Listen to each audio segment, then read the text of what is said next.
What we're going to do this time is we're going to do a lifting drill. The lifting drill is from the conventional start down here where the guy stands up and he just picks him up off his feet and puts him down, and then he comes back up, he picks him up, puts him back down. Just wait a minute, and we're going to do it. I'm going to have you do it 4 times in a row. Now this is a little bit dangerous. There's a little bit of danger here. You got to make sure that the mats are, decent. You got to make sure that they're warmed up, especially on this drill. And you have to make sure that guy doesn't trap an arm so he throws him on his shoulder. And you want to make sure the guy's coming down doesn't post an elbow locked. You must make sure he keeps it bent a little bit. So you don't want any injuries. This is a one that's a little bit higher risk of injury unless you know exactly what you're doing here. If you don't think this drill is important, I know Coach Zazeski's probably not here right now, but his heavyweight this year probably won him a national title, Fox, from heavyweight, just because he knew how, from behind, to lift guys up.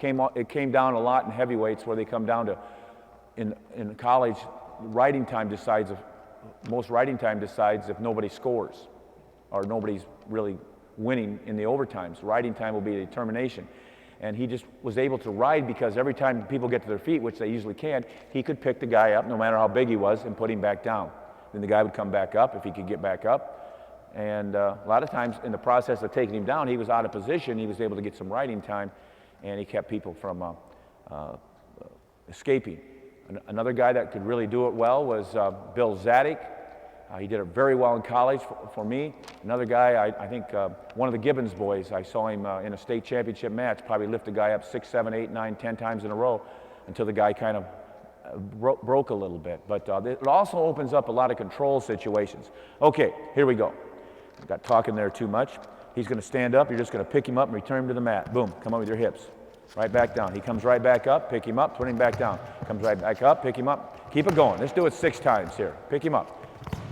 2 more, pick him up. 1 more, 1 more, 1 more. Boom, good, good. Now, on this drill, if the top man wants to actually get more control, as he hits him, he starts coming back up, he should jam into him and not wait till he comes back up. So for an example, as you lifted him to the mat, up in the air and taking him down, as he starts building his base, just kind of jam into him and go for a near wrist or try to get a breakdown. So just show that a couple times, all right?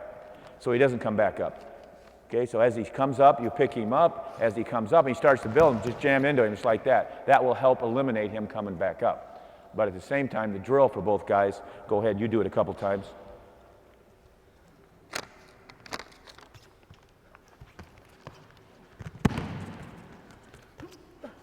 Good, good, good.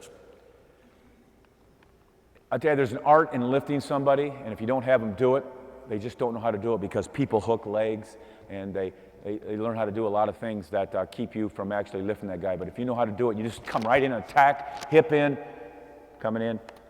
It'll work pretty good for a kid. It'll work pretty good for a kid.